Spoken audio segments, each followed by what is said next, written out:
नमस्कार, स्वागत है आप सभी का। मैं हूं हिमांशु और आप देख रहे हैं हलचल इंडिया। बेबाक खबर तेज असर। आइए नजर डालते हैं आज की खबरों पर।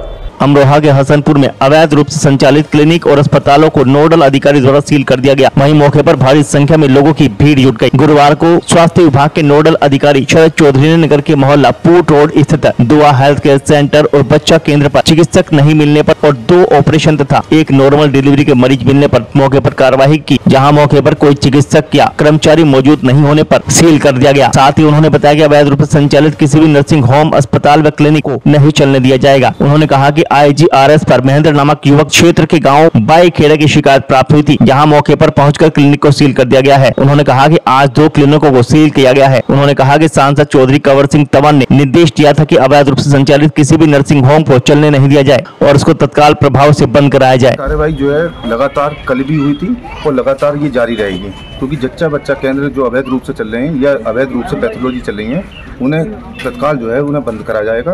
किसी भी अवैध रूप से जच्चा बच्चा केंद्र एवं पैथोलॉजी को चलने नहीं दिया जाएगा।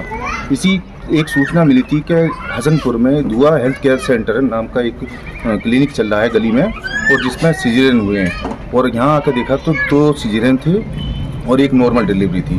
3 मरीज जो थे मौजूद थे, उन मरीजों को सलाह दी गई कि आप जाके सरकारी उसमें, जिसमें 102 बुलाई भी गई थी, लेकिन मरीजों ने कहा कि जी हमें 4 दिन हो गए हैं ऑपरेशन हुए, तो वो अपनी इच्छा से बयान देकर वो चले गए हैं, उन्हें अपने घर चले गए हैं।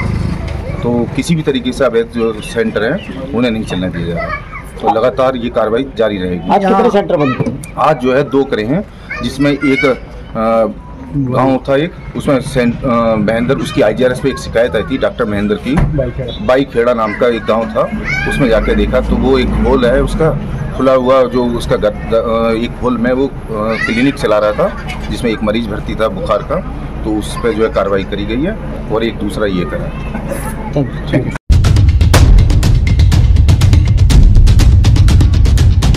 भारतीय किसान संघ ने बैंकिंग व्यवस्था में अवैध रूप से लिए जा रहे सुविधा शुल्क व किसानों का शोषण किए जाने के विरोध में प्रदर्शन कर मुख्यमंत्री को संबोधित ज्ञापन शाखा प्रबंधक को सौंपा और मामले में कार्रवाई की मांग की। गुरुवार को भारतीय किसान संघ के जिला अध्यक्ष चंद्र प्रकाश शर्मा के नेतृत्व में कार्यकर्ताओं ने विरोध प्रदर्शन करते हुए मुख्यमंत्री को संबोधित ज्ञापन शाखा प्रबंधक जिला सहकारी बैंक सैदनगली को सौंपा, जिसके माध्यम से जिला अध्यक्ष ने कहा कि जिला सहकारी बैंक में खाता खुलवाने के लिए फॉर्म उपलब्ध न कराए जाने के कारण किसानों को 10 दिनों तक चक्कर काटने पड़ते हैं। व्यवस्था को दुरुस्त कराया जाए। किसान क्रेडिट कार्डों की फाइल मंजूर करने में भी किसानों को चक्कर लगाने पड़ते हैं और सुविधा शुल्क देने पर ही किसानों का कार्य जल्द होता है। इसमें भी कार्रवाई की जाए। समिति कर्मियों को भी किसानों के कार्य के लिए चक्कर लगाने पड़ते हैं, जिससे किसानों के साथ साथ समितियों का कार्य भी प्रभावित हो रहा है। इसलिए है कि यहाँ पे किसानों के 10-10 दिन में खाते मतलब नहीं खुलते, और ये बोला जाता है कि यहाँ पर जो कागज नहीं है, खाता खुलने वाला जो फॉर्म नहीं है।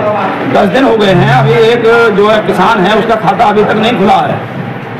तो ये आरोप है, और उसकी फाइल को 20 दिन हो गए हैं और 20 दिन में अभी तक उसकी फाइल नहीं हुई है, वो चक्कर काट रहा। जबकि अगर कोई सुविधा शुल्क वाला होता तो उसकी जो जल्दी हो जाती है, समझे। और जो वैसे बेचारे सीधे साधे आदमी, उनकी फाइल नहीं हो पाती समय पे। किसान जरूरत के लिए पैसा लेता है बैंक से, अगर उसकी जरूरत पूरी ना हो तो फिर वो क्यों आएगा? 20 दिन में तो बहुत कुछ हो जाएगा उसके साथ। उसकी शादी भी है, बीमारी भी है, बहुत से ऐसे काम होते हैं। इसीलिए मजबूरी में वो कर्ज लेता है, और कर्ज के साथ साथ अपनी जमीन भी गिरवी रखता है, गवाह भी देता है। ऐसा नहीं है वो मतलब वैसे लोन लेता।